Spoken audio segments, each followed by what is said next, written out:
The Life of Saint Radegund is a royal manuscript through and through.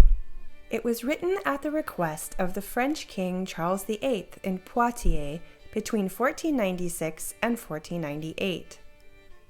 Its text includes dedication poems addressed to the king, referring to him as triumphantly reigning over France and wishing that his queen, Anne of Brittany, would give birth to a beau dauphin, or beautiful heir. The king is represented in the manuscript's illuminations twice, and the queen once. The manuscript opens with an impressive full-page miniature of the crucified Christ being adored by the kneeling King Charles VIII, and with Saint Radegund standing behind as a royal intercessory figure. A beautiful city, likely Poitiers, stretches out across the background. On the page to the right of the same opening, we see Charles's royal emblem, the flaming sword, or flamboyant, on a blue shield topped with a jeweled crown. The French fleurs-de-lis are sprinkled throughout on brilliant royal blue across both pages.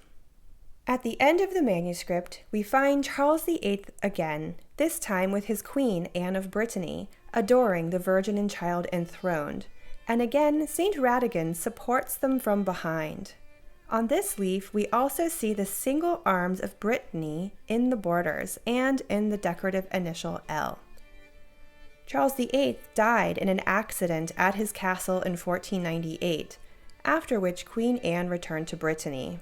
Her coat of arms here suggests she took this manuscript back to Brittany with her when she left the royal court.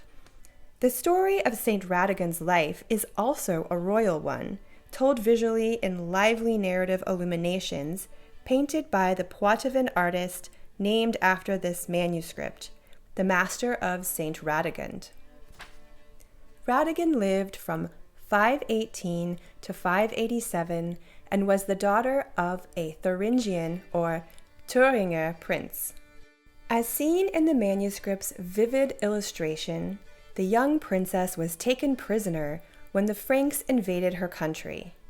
Afterwards, she agreed to marry the despotic King Clotaire for the sake of France. During her reign as queen, she devoted herself to the poor, as seen here, where she feeds the poor while Clotaire feasts. Years later, when her husband murdered her younger brother, she fled the court and took refuge with Médard, Bishop of Noyon, who ordained her as a deaconess, as seen here. She then founded a convent outside of Poitiers, where she spent the rest of her life in prayer and performing works of charity, and where miracles occurred both during her lifetime and after her death. After she died, she was soon declared a saint, and her abbey became a popular pilgrimage destination. This brilliant manuscript shines with the bright light of the French monarchy and the adventures of the royal Saint Radegund. For more information, please contact Dr. Jürgen Günther Rare Books.